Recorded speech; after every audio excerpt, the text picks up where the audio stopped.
No passado dia 21 de janeiro, o país foi confrontado com mais um caso de brutalidade policial. Um vídeo publicado nas redes sociais, entretanto tornado viral, mostra Cláudia Simões, negra, a ser forçada a deitar-se no chão por um agente da PSP, que lhe aplica um golpe de artes marciais durante mais de 6 minutos, enquanto se queixa de estar a ser mordido e grita: "Esta gente não sabe as leis". A história que Cláudia conta é que entrou num autocarro na Amadora com a sua filha de 8 anos e que o condutor não a queria deixar viajar porque se tinha esquecido de trazer o passe da criança. O motorista acabou por chamar a polícia e no final da noite, depois de detida, Cláudia Simões apareceu com a cara desfigurada. O motivo, disse a PSP, foi uma queda. Cláudia conta outra versão. Diz que foi metida num carro da polícia e que enquanto este andava às voltas foi espancada. No passado sábado, centenas de pessoas juntaram-se em Lisboa para protestar contra o racismo e a brutalidade policial das forças de segurança portuguesas. Esta semana tomou posse o novo diretor da PSP, Manuel Magina da Silva, que disse sobre este caso, e estou a citar: "Do que vi do vídeo não vejo nenhuma infração. Há uma atuação legal e legítima por parte de um agente da autoridade." Tudo isto acontece quando se completam 5 anos desde que 6 residentes da Cova da Moura foram sequestrados, espancados e torturados na esquadra de Alfragide a 5 de fevereiro de 2015. Numa decisão sem precedentes em Portugal, 8 agentes foram condenados a penas de prisão, um com pena efetiva, os restantes pena suspensa. Em novembro de 2018, ainda antes da decisão do tribunal, conversámos com José Semedo Fernandes, um dos advogados das vítimas. Fiquem com a entrevista.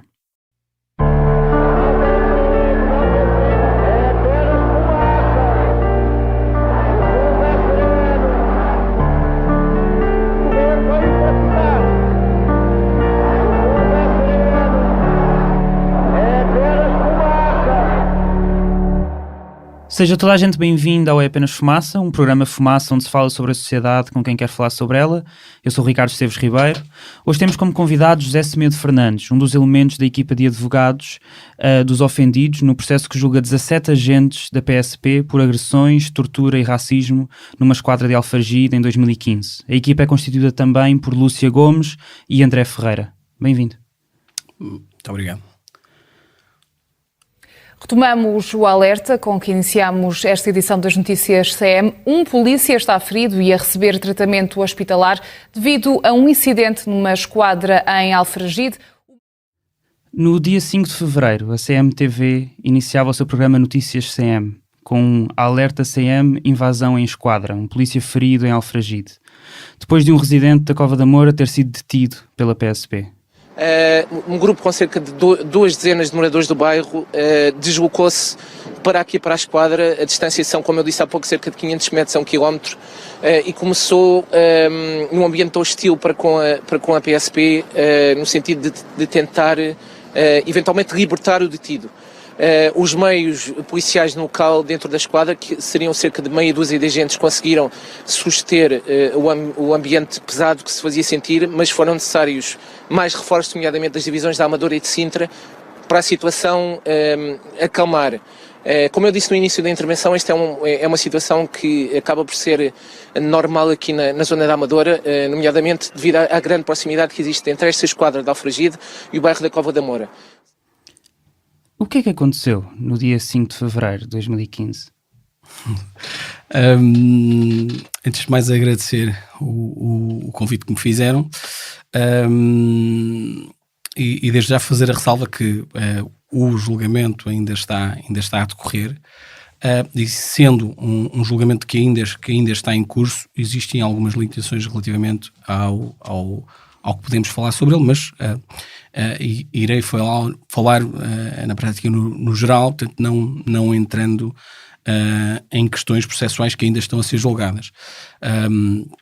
Relativamente ao que aconteceu, portanto é público, portanto eu ainda vou-vos confessar que ainda não tinha visto essa notícia. Essa notícia foi do dia. Aliás, sim, mas não tinha horas depois certo, não tinha ainda visto a notícia. Mas o que aconteceu foi, portanto, que e agora com a acusação que é pública, se conseguiu esclarecer até o momento, portanto, com que alguns jovens que se deslocaram à esquadra com o objetivo de tentar saber de um outro rapaz, que era uma prática corrente por parte de jovens ligados a uma associação, de saber o estado de determinadas pessoas quando eram detidas por agentes daquela esquadra, terem sido, portanto é isso que a acusação fala, terem sido agredidos e torturados e posteriormente acusados, quer dizer, não chegaram a ser acusados porque entretanto o processo reverteu-se, houve um volte-face do processo, mas foram indiciados por um crime de tirada de presos, ou seja, foram indiciados com essa, vou dizer entre aspas, acusação, porque não era uma acusação na altura, de tentarem invadir a esquadra, essa dita esquadra, para tirarem uma determinada pessoa de dentro e libertarem-na. Entretanto, houve esse tal volte-face, não sei se já me estou a adiantar ou não, e veio-se a perceber que a história não estava a bater muito bem, o próprio Ministério Público percebeu isso. Houve uma investigação da PJ também sobre isso. Isso foi posteriormente, portanto. Inicialmente, eles foram constituídos arguidos, todos foram ouvidos em primeiro interrogatório judicial como arguidos. Eles, as 6 pessoas... As 6 pessoas acusadas, é isso, as seis hoje atualmente vítimas, na altura foram constituídas arguidas, foram presentes a primeiro interrogatório judicial e foi-lhes aplicada a medida de coação mais leve, o TIR.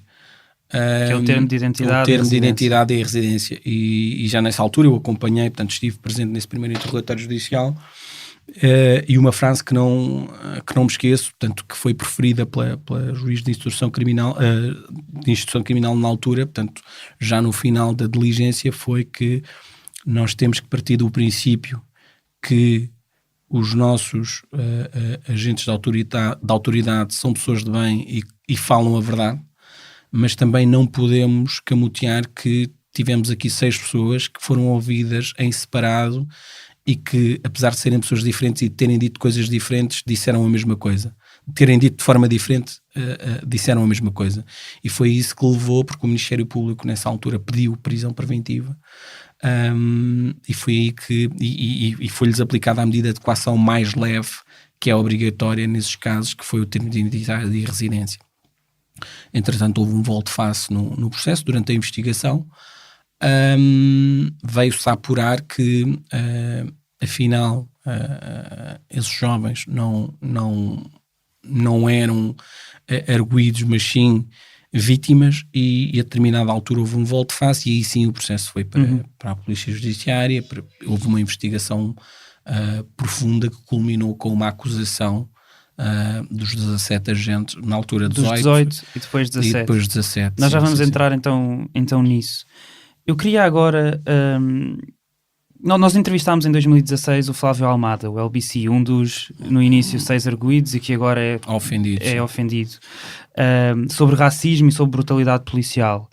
O LBC faz parte da tal associação que tu estavas a dizer, a Associação Moinho da Juventude, que ganhou em 2007 o Prémio de Direitos Humanos pela Assembleia da República, e que, como tu estavas a dizer, era norma ir perceber o que é que acontecia, se existisse algum problema com a polícia no bairro.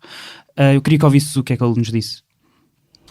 É o corpo do negro é o corpo que é associado ao criminoso. Então, logicamente, o criminoso não é visto como humano. Se não é visto como humano, não tem direito. Isso parece nihilista, né?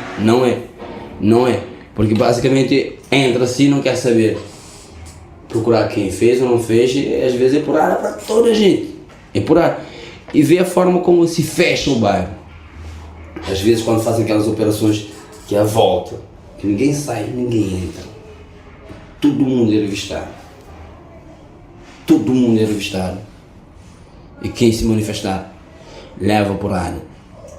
Antigamente nós pensávamos que a polícia batia aqui a malta porque nós não conhecíamos os nossos direitos. Fomos estudar as leis. Quando nós falávamos das leis, aí que levávamos por ar mesmo. Tens manegas perto. Então, isso é muito complicado. Praticamente as pessoas acham que é exagero, né? Aqui é um caso de exceção. É exceção. A forma como se atua aqui é exceção. Não é só aqui na Cova da Moura, como noutros bairros. Vive-se num estado de exceção na Cova da Moura? Eu vou começar pelo fim, pela expressão que ele utilizou, que eu já estava a pensar, mas o LBC tocou nesse ponto. Não é só na Cova da Moura, é em todo o bairro. Cova da Moura é a face visível do que acontece em todos os bairros autoconstruídos e bairros sociais. Não é de agora, portanto, há em algumas conferências e debates em que participei, eu já contei essa história, em que logo um dos pontos em que o OLBC toca, e que tem toda a razão, mas que não é de agora, que é uma questão estrutural, o policiamento nos bairros é feito de uma forma completamente distinta. Portanto, o que o LBC chamou em zona de exceção, corpo negro, eu até posso amplificar isso. Portanto, há zonas em Portugal que são zonas de exceção, sim, que são as zonas onde vivem essas pessoas, negras e também não negras, mas o negro tem uma dificuldade que, para além de estar numa situação, as pessoas que vivem nesses bairros, de estarem numa situação financeira mais complicada, ou económica ou social mais complicada, também são negros e, portanto, sofrem duplamente esse problema. Essas zonas são, como o LBC disse muito bem, são zonas de não exceção, fazem parte do território português, mas têm duas faces. Uma das faces é quando se quer aplicar a força nessas zonas, existe, e até se diz, por vezes publicamente, que aquilo é uma parte do território português e que as leis portuguesas têm que contar, portanto, têm que funcionar. Não pode haver zonas de exceção. Mas depois temos o outro lado, que esse é o lado dos deveres, não é? Portanto, de quem vive lá, o dever de se sujeitar às leis daquele país, mas depois temos o lado dos direitos, que não existe. Lá está, aí encontramos esse estado de exceção de direitos.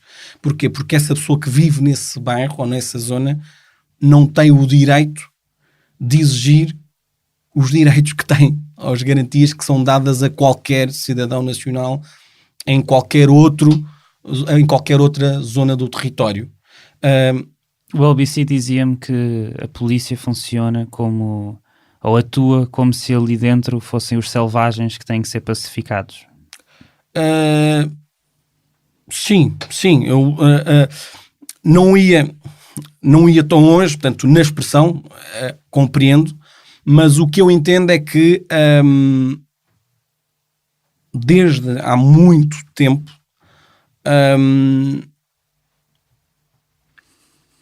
as autoridades policiais têm atuado como se estivessem a confinar um mal a um determinado território para que ele não saia desse território para outras zonas. Ou seja, os bairros são vistos como uma zona que tem que ser controlada e de uma forma dura, que é tolerada pela própria sociedade e violenta, por essa tal sociedade que tem o receio que esse mal saia dessas fronteiras, salte essas fronteiras e atinja a sociedade em geral. Então, mas esse discurso foi montado, não sei se consciente ou inconscientemente, mas a comunicação social teve sempre um papel muito importante na diabolização das pessoas que vivem nos bairros e da legitimação da utilização da força por parte das autoridades policiais dentro desses mesmos bairros. Explica. Por exemplo,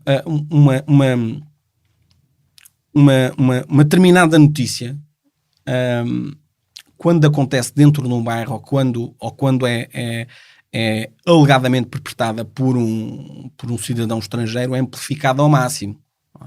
E se formos ver como as notícias são montadas, portanto, eu nasci cá e cresci cá, e muitas das vezes em casa até com os meus pais e os meus irmãos, quando surgiam, quando olhávamos a forma como eram montadas as notícias, dava-se para se perceber o que é que se queria transmitir, porque quando colocamos uma notícia e colocamos um estrangeiro como promotor de um alegado crime e logo a seguir falamos da alteração da lei de estrangeiros, nós não estamos indiretamente nós estamos a dizer a quem ouve em casa se calhar é melhor alterar a lei de estrangeiros, que é para poder evitar que os crimes aconteçam. Portanto, e não creio que seja uma coisa assim tão inocente.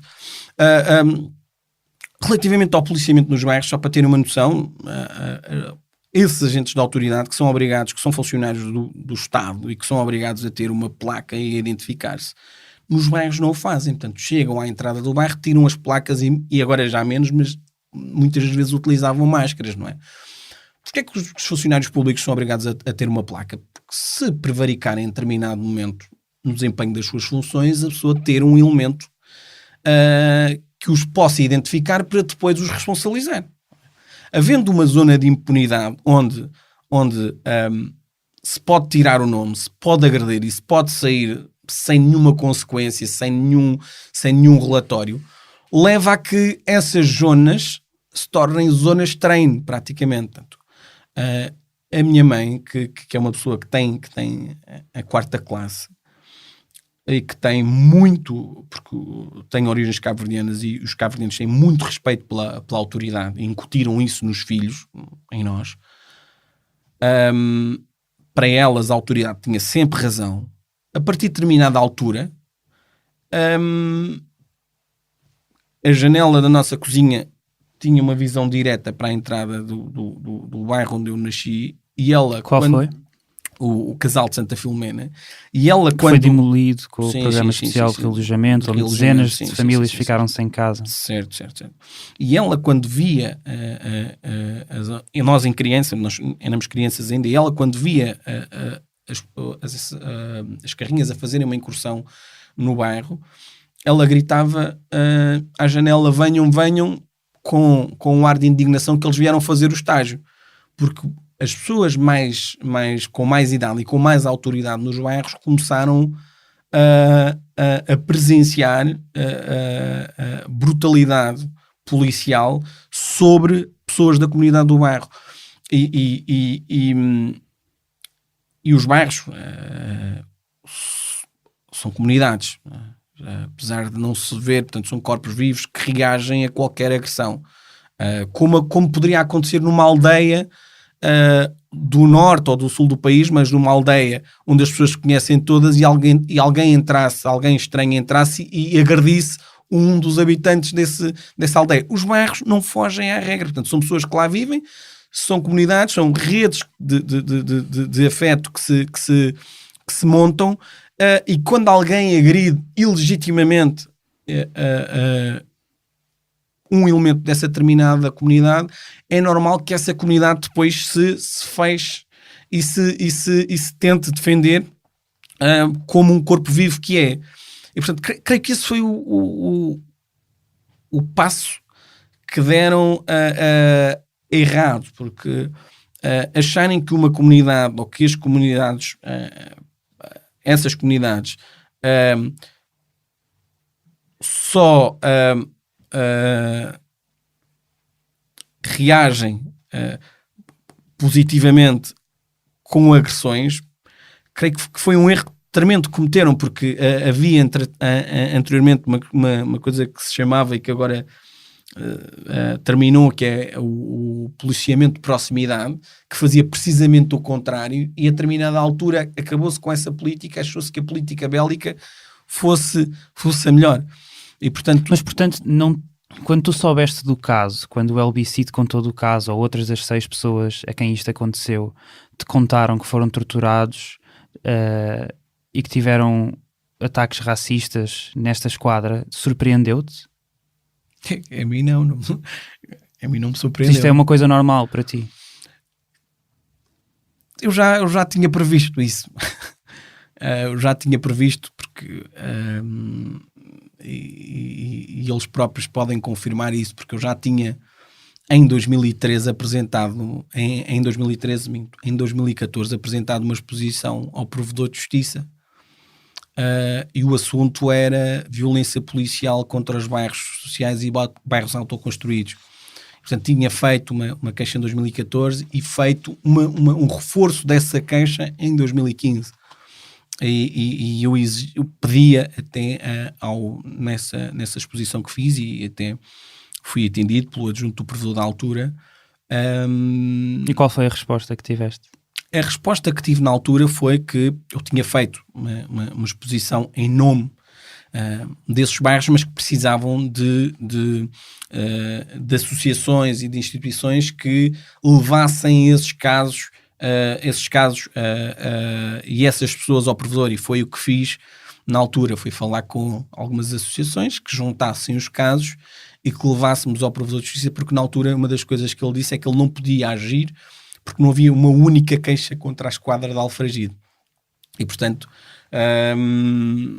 lembro-me de uma das exigências foi que exigências, não bem exigências, um dos pedidos feitos nessa exposição foi que tivessem mais atenção na forma como atuavam dentro dos bairros e que revissem as normas de utilização de arma de fogo, porque na altura já só havia histórias em vários bairros de utilização da shotgun indevidamente. Portanto, como tem balas de borracha, andavam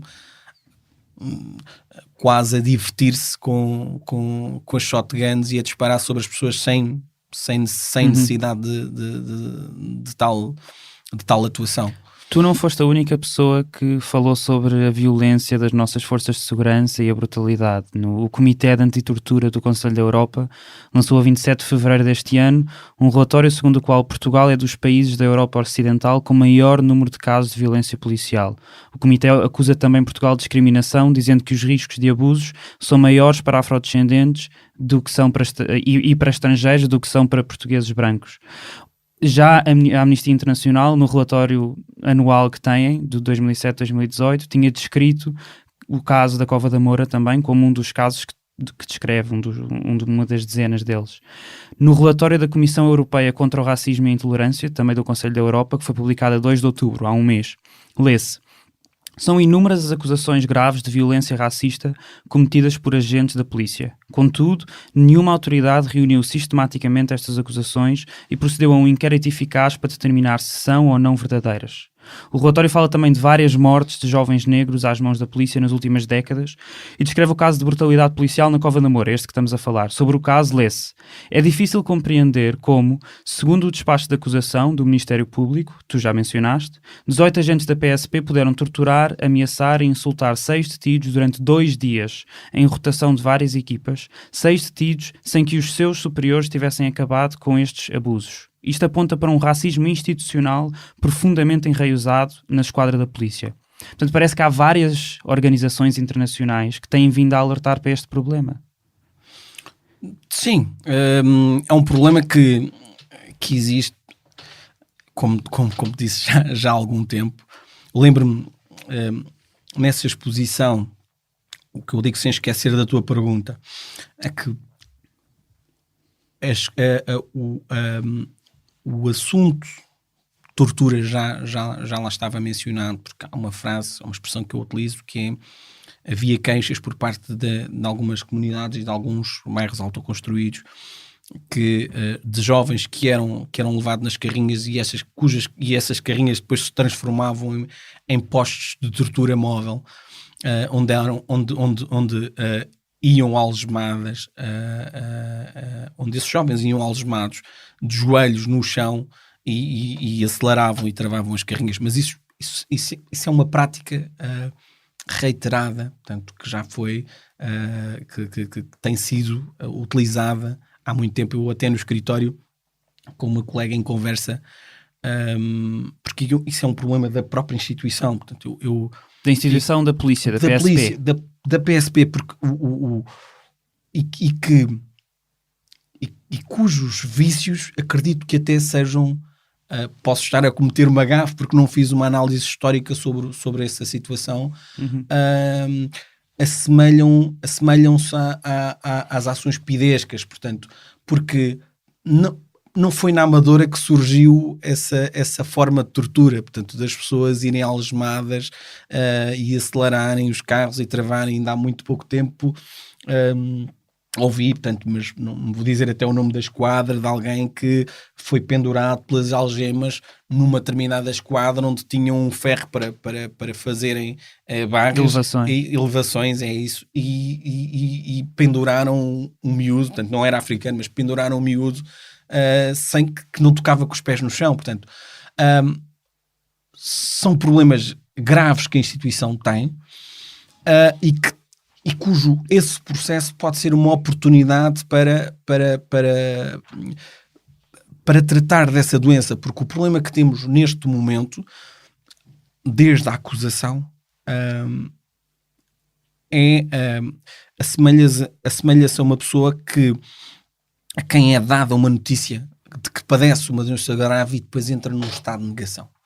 Eu vou-te ler o que o ministro Eduardo Cabrita, a 17 de outubro, 2 semanas depois deste relatório que eu te estive a falar do Conselho da Europa ter sido publicado, numa sessão onde se discutia exatamente este relatório, disse: não aceito de todo uma consideração que diga que existe por parte das forças de segurança uma prática reiterada de violência policial de natureza racista. Portanto, ele não concorda contigo e diz que isso não existe. A Margarida Blasco, que é inspetora-geral da Administração Interna, a 11 de julho de 2017, recusou também a ideia que existia racismo nas forças policiais. Ela diz: quando existem indícios, abrimos de imediato um processo. Podem existir manifestações pontuais em que há vários tipos de discriminações, mas são mínimas face às forças dos serviços de segurança. Portanto, isto são casos pontuais. Não acredito. Nunca foram casos pontuais, portanto. Há um artigo, que é o artigo 250, se não estou errado, do Código de Processo Penal, que estabelece a noção de suspeito. Porque depois há pequenas coisas que nós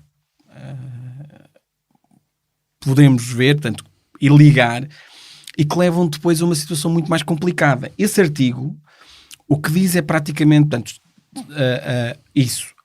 Suspeita é quem cometeu o crime e quem for encontrado em território nacional em situação ilegal, permanência ilegal, entrada ilegal em território nacional, contra quem haja uma decisão de extradição. Ou seja, o próprio artigo do Código de Processo Penal pinta o suspeito, para além daquele suspeito que é criminoso, de negro, portanto, de preto.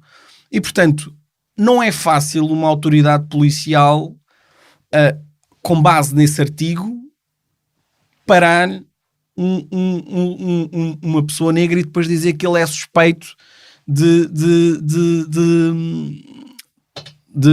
estar ilegal em território nacional, porque, mesmo que não o seja, à última será essa a justificação. E quando nós temos um código de processo, e isso leva-me para uma frase que foi utilizada por um agente da autoridade numa abordagem que me fez, e ele, ao parar-me, eu pergunto-lhe: mas está-me a parar porque eu sou suspeito de quê? E ele responde-me: um preto é sempre suspeito. E eu só vim a perceber o alcance daquela frase depois de tirar o curso e de estar já a trabalhar como advogado, porque eu em miúdo não tinha percebido o alcance dessa expressão, porque não é uma expressão que ele inventou, na minha opinião, é uma expressão de algum formador da escola de polícia, portanto, que utilizou aquela expressão e ele guardou aquilo num arquivo e então naquele momento disse. Porquê? Porque quando os agentes da autoridade não têm pejo em dizer um preto é sempre suspeito, isso não é uma situação estrutural, portanto, isso é uma situação pontual. Quantos deles é que já repetiram a mesma frase? Quantos formadores, vamos imaginar um formador a replicar aquela expressão ou aquela forma de atuação anos e anos para os formandos, portanto, anos e anos. Portanto, na minha opinião, não é um caso pontual, e enquanto o doente não se aperceber que está doente, ele vai recusar a cura. Porque é esse o problema das pessoas que entram em estado de negação. Portanto, é preciso primeiro perceber que têm essa doença para depois aceitar o tratamento. E neste momento, em Portugal, ainda estamos com esse problema e as nossas estruturas policiais, algumas delas, portanto, ainda estão com esse problema, estão em estado de negação, e enquanto não aceitarem que estão doentes, continuaremos a ter esse tipo de problemas, porque a nossa indignação nunca foi contra a instituição, a Polícia de Segurança Pública ou a Guarda Nacional Republicana, mas sim contra os maus elementos dessa instituição.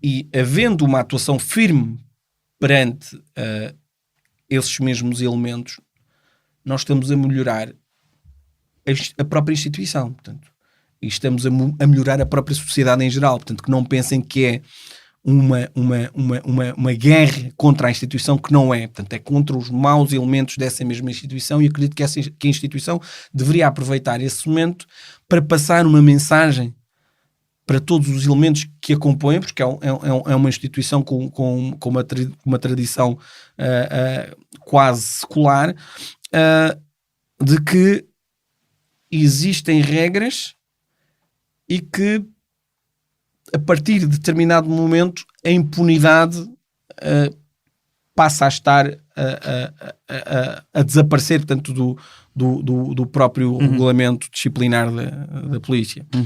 Eu queria agora falar sobre o caso, voltar a ele. Certo. Como já falámos aqui, tu já o mencionaste, depois de terem sido depois de ter pensado que essas pessoas, ou terem sido até tornados arguidos, houve o tal volte-face que tu falaste. Em julho de 2017, 18 agentes da PSP foram acusados pelo Ministério Público, numa acusação sem precedentes, dos crimes de falsificação de documentos agravado e denúncia caluniosa, e ainda de tortura, sequestro, injúria e ofensa à integridade física qualificada, agravados pelo ódio e discriminação racial contra os tais 6 residentes da Cova da Moura. 17 desses 18 agentes foram em julgamento, que começou em maio deste ano. Eu queria ouvir agora, e queria ir para o Mamadou Ba, que é dirigente da Associação SOS Racismo, e que falou comigo e com a Maria Almeida no passado março. Ele disse-nos isto. Eu não entendo, não sou jurista, mas há uma coisa que eu não entendo. Já assisti a várias vezes a autos falsificados por agentes de polícia. Aconteceu comigo dentro da minha própria família. Ter um primo meu que é detido, teve um problema com as autoridades, e o auto que lhe foi entregue foi um auto falsificado. Como assim, falsificado?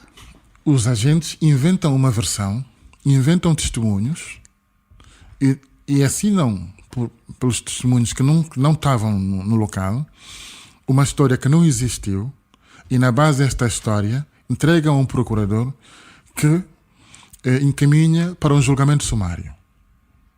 Isto é uma coisa inacreditável. Isto aconteceu neste caso? Neste caso, não um julgamento sumário, mas a acusação, portanto, apurou isso, portanto, que até porque não é difícil fazer essa análise, porque eles estavam indiciados por um crime de tirada de presos, todos os autos foram feitos, né, nesse sentido, portanto, é uma portanto, coisa os autos estavam, sim, eles vêm acusados, eram falsos. Sim, eles estão a ser julgados também por isso, por autos falsos, mas não é a primeira, e há outros julgamentos a decorrer. Na semana passada assisti a um julgamento de um agente da PSP, vem acusado, está a ser julgado na mesma situação, portanto, da questão. Portanto, é uma coisa normal, é recorrente, tal como tu dizes que a brutalidade policial é recorrente, falsificação de autos é recorrente também? É um problema grave. Eu vou ainda nessa semana, portanto, nesse julgamento que assisti, dos elementos do coletivo disse uma coisa bastante interessante e que marcou pela positiva. A determinado momento, o que o agente diz é muito difícil para mim estar nesta posição de arguido. E o que esse elemento do coletivo lhe diz é: esteja certo, é mais ou menos isso, esteja certo que não é mais difícil para vocês do que para nós.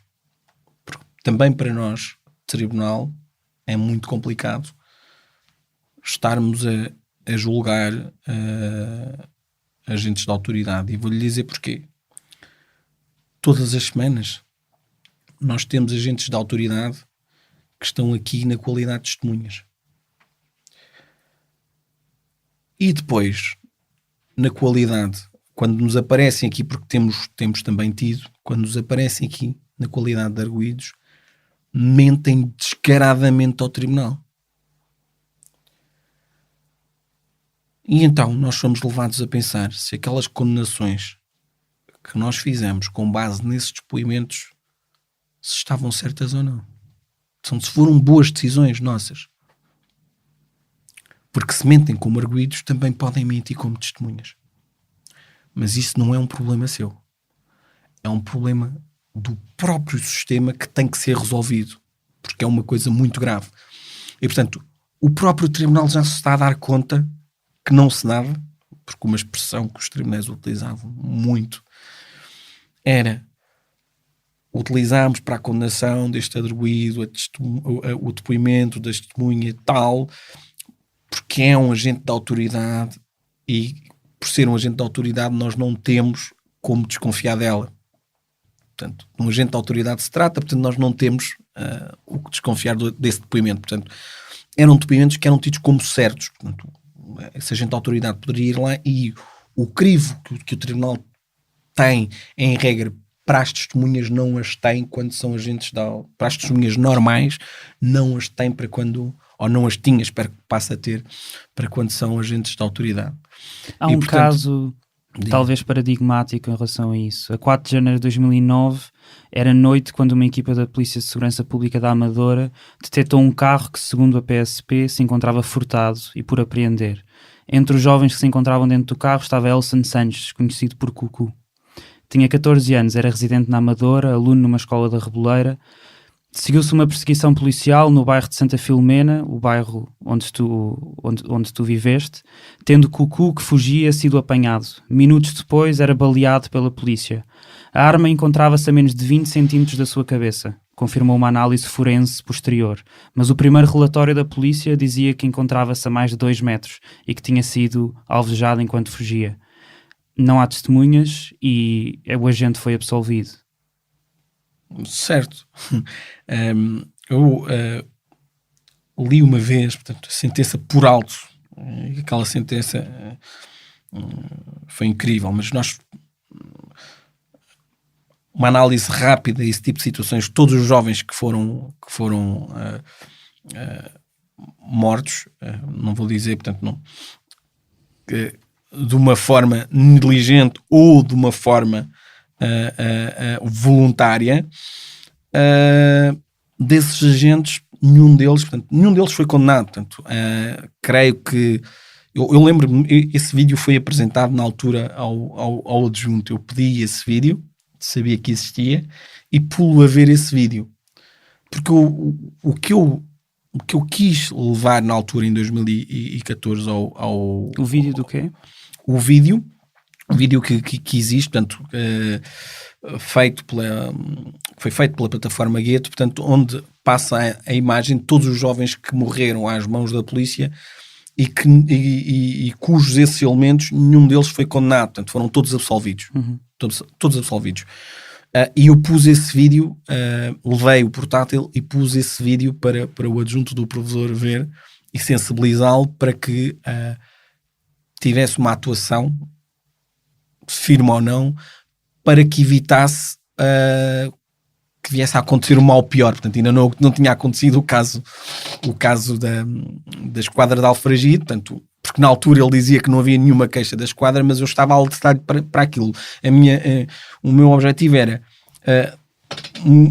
dar-lhe a conhecer que havia um problema grave, para se algo mais complicado viesse a acontecer, para ele não vir, nós não sabíamos. A partir daquele momento ele já sabia que aquela esquadra tinha um problema. Tanto é que depois veio a acontecer.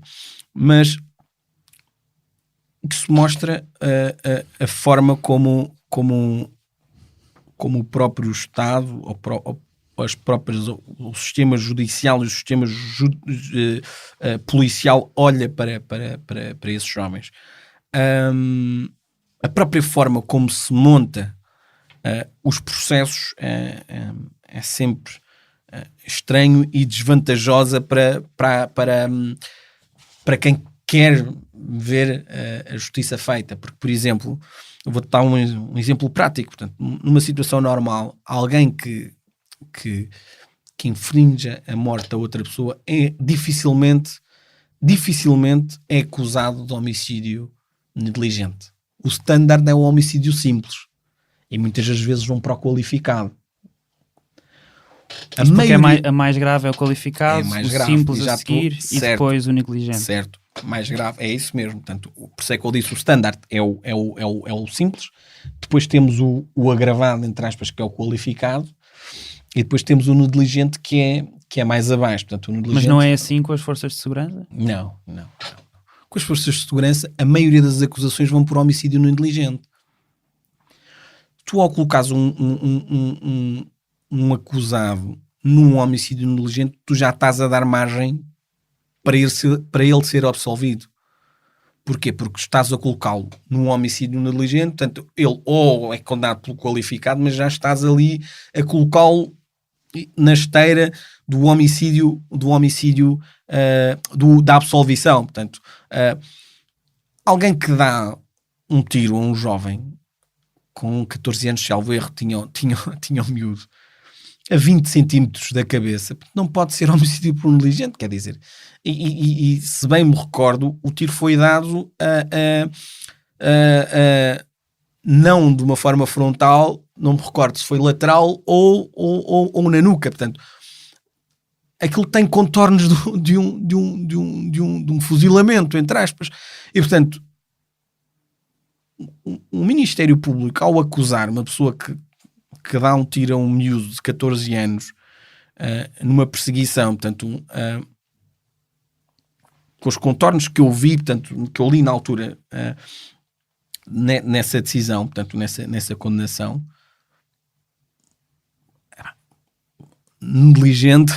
negligente tem pouco. E para além disso, portanto, há uma outra implicação que muitas vezes pode ter e que as acusações feitas pelo MP podem ter implicação, é se ele vai ser... O MP que é o Ministério Público. Diga? O MP, o Ministério Público. Sim, peço desculpas. O Ministério Público é a diferença entre ser julgado por um tribunal singular e um tribunal coletivo. Porque quando vai para o homicídio negligente, se o Ministério Público entender que provavelmente a pessoa vai ser condenada a uma pena inferior a 5 anos, pode solicitar que ele seja julgado por um tribunal coletivo, por um tribunal singular. O que é que isso quer dizer?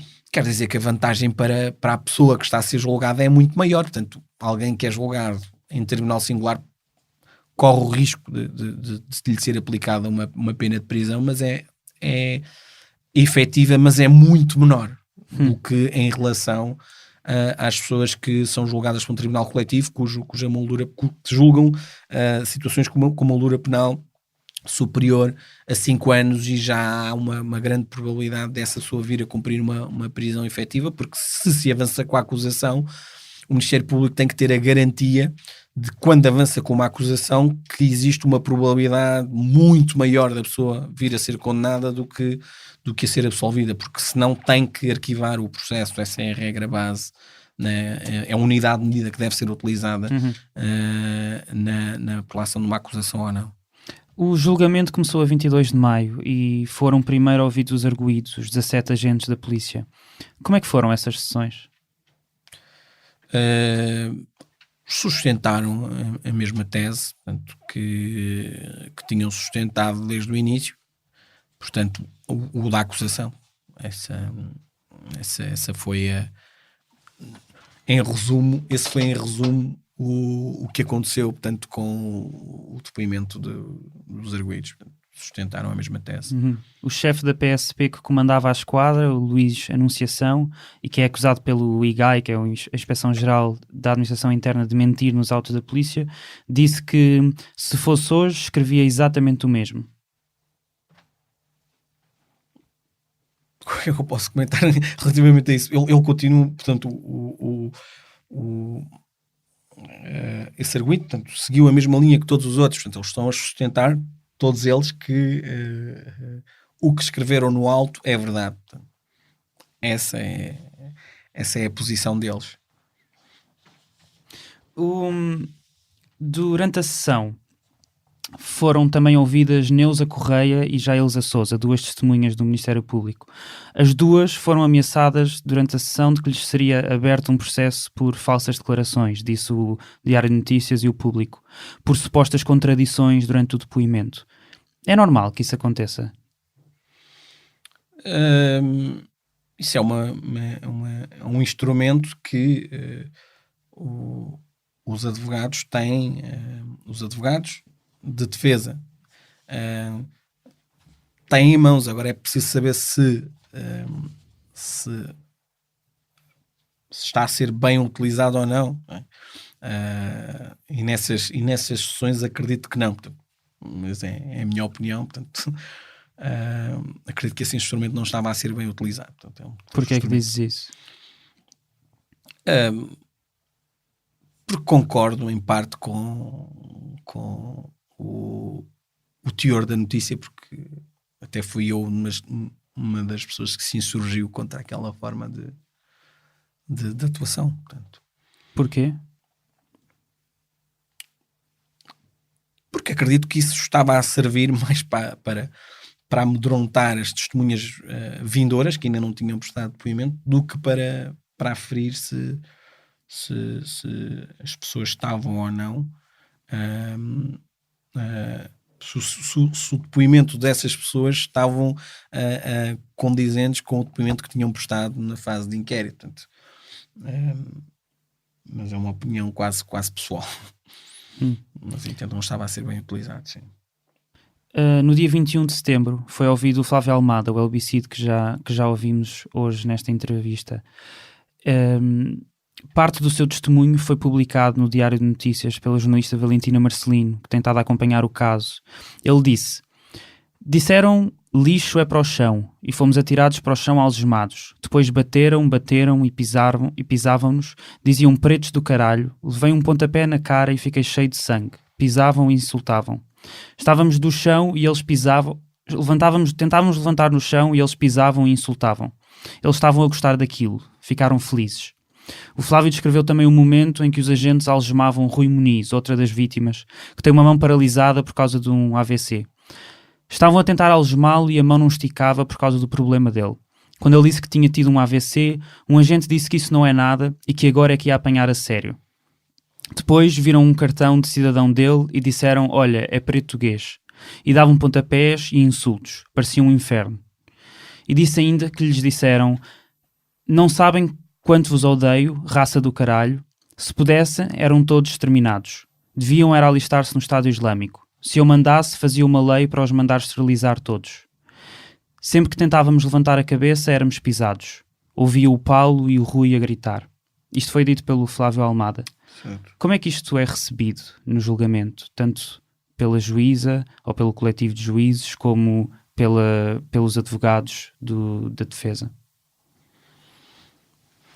São coisas muito descritivas, não é? Sim, porque creio que o que me estás a perguntar é qual é o impacto emocional é isso, não? No coletivo e nos advogados. Cada pessoa reage da sua forma, mas foram palavras fortes, pelo menos a mim, causaram-me ali alguma destabilização emocional, porque colocaram-me quase que na pele no lugar do LBC. Portanto, relativamente às outras pessoas, não posso falar por elas, porque também não estava virado para essas pessoas, para poder, no mínimo, percepcionar se estavam a ficar emocionadas ou não. Mas acredito que, por mais que, porque o que acontece connosco, principalmente os coletivos das grandes instâncias criminais, portanto, das instâncias centrais, estão obrigadas a lidar com situações muito complicadas. e a determinada altura, como acontece com quase todos nós quando trabalhamos com situações difíceis, somos obrigados a criar uma espécie de uma capa para não deixar transparecer as emoções que temos. Mas acredito que que chegou ao coração, se possa assim dizer, das pessoas que estavam na sala, porque de um ser humano se trata, não é? E todos nós, sendo ser humanos, a partir do momento em que vemos um ser humano, e para isso é que existe também a justiça, violentar a outra de uma forma tão gravosa e principalmente da nossa sociedade, onde não julgávamos que esse tipo de situações ainda estivesse a acontecer, lá está. Portanto, nós saímos de um período, portanto, nós vivemos um período ditatorial marcante, e uma das muitas maiores pessoas ditaduras do século XX. E muitas das pessoas que viveram essa ditadura estão vivas, a maioria está, e mesmo que seja, mesmo aquelas que ainda eram crianças, portanto, sentiram na pele o que é uma ditadura. E portanto, ao sabermos que as nossas forças policiais agem como agia a PIDE durante essa ditadura, é normal que isso assuste, não é? Assuste e pode levar-nos para um campo até mais emocional, mais pessoal, porque, por exemplo, as acusações que estão a ser feitas, portanto, em relação ao Rui Moinhos, portanto, alguém que sofreu um AVC aos 7 anos e que estava ao lado, não estava na esquadra, portanto, estava ao lado numa loja, e depois é arrastado com a desculpa com a justificação de que está a filmar, e percebem-se, portanto, os arguidos ou os agentes percebem que ele tem uma deficiência física e troçam dessa deficiência física, e mesmo assim não tem sensibilidade para não o agredir, para não o deter, para não o injuriar, para não o torturar. Nós somos levados a pensar que tipo de polícias é que temos, não é? Porque todos nós temos um familiar que sofreu um AVC, não é? Todos nós temos um amigo que sofreu um AVC, e isso vai fazer com que olhemos para o lado e sejamos levados a pensar: aconteceu com eles, mas podia acontecer com qualquer um de nós, porque houve uma expressão que uma das testemunhas utilizou, que foi: é uma coisa normal, devia ser uma coisa normal. Além disso, é uma coisa normal, devia ser uma coisa normal um cidadão deslocar-se a uma esquadra, portanto, deslocar-se a um órgão da administração pública, pedir uma informação administrativa. Deveria ser uma coisa normal. Isso não deveria se transformar como se transformou num caso de tortura. Isso, na altura da ditadura, era normal acontecer, mas não hoje. Portanto, estamos numa democracia, e as feridas da ditadura creio que estão saradas, e esses episódios podem levar muita gente a abrir novamente essas feridas e a sentir-se e a sentir algumas situações dessas que aconteceram na ditadura. Em agosto deste ano, Pedro Miguel Santos, jornalista do Fumaça, entrevistou a Joana Gurjão Henriques, a jornalista do Público, que tem acompanhado também este caso no tribunal. Mas eu vejo nos comentários e na forma como nas entrelinhas, digamos assim, que há, digamos que alguns comentários que denunciam alguns preconceitos, como as únicas vezes em que a juíza disse: vamos lá falar português para alguém naquela sala, foi para 2 cidadãos negros. A forma como às vezes Mas se eles dirige... não estavam a falar português? Estavam a falar português. Então de onde é que vem? Por isso mesmo é que eu digo, às vezes uma pessoa pode usar aquela expressão do vamos lá falar português, no sentido de vamos lá falar claro. E ela usou só com 2 cidadãos negros. Portanto, eu questiono-me porque é que ela o fez. Também às vezes a intuação que é usada na sala para falar com os cidadãos e com os cidadãos negros também não é mais a mais correta, digamos assim, não é? Porquê? Porque entre o paternalismo e a desconfiança o tom às vezes resvala um bocadinho para aí. Tem havido casos de racismo por parte da juiz da Esther Pacheco? Isso não posso pronunciar, isso já é uma rasteira por estar no fim do... Não, isso não posso pronunciar. Portanto, é um julgamento que está a decorrer, portanto, nós estamos ainda um pouco... estamos a meio, mais ou menos, do julgamento, portanto, existiram questões que nós ficámos menos agradados por parte do coletivo, mas não vou identificar casos específicos, nem vou nem o devo fazer. Portanto. Achas que se vai fazer justiça? Eu acho que e já o disse várias vezes, portanto, acho por várias razões. Portanto, uma das razões é que o que fazia com que a situação, ou o que fez com que a situação chegasse ao ponto em que chegou, foi o sentimento de impunidade. Porque uma frase que sempre se ouviu dizer e que levou a que muita gente deixasse de apresentar, deixasse, porque nunca se chegou a esse nível, mas não apresentasse queixas contra as autoridades policiais, foi: isso não vai dar em nada. Era uma frase, um chavão que se utiliza sempre. Eu vou apresentar a queixa, podes ir, isso não vai dar em nada. Só o facto de ter havido uma acusação afastou um pouco esse chavão do isso não vai dar em nada, ou essa certeza de que isso não vai dar em nada. E como tu disseste, portanto, é um momento histórico que está a ser assistido não só pelos nossos órgãos nacionais com responsabilidade sobre esse problema, mas também os órgãos internacionais. E não acredito que Portugal, porque isto não é uma questão só de justiça, é basicamente de justiça, mas não é só de fazer justiça, vão ter que dar uma resposta firme a essas instituições, se querem ou não continuar com esse tipo de situações. A segunda questão que me leva a crer que vai ser feita a justiça é que, se não a fizerem, nós não estamos a criar um monstro, porque ele já existe, mas nós vamos libertar um monstro. E, portanto, o que essas comunidades já sofriam, vão sofrer o dobro ou o triplo. Porque eu só vendo as pessoas que estão constituídas, arguídas e que estão a ser julgadas, nós estamos a dar a ideia. Portanto, primeiro vamos criar ali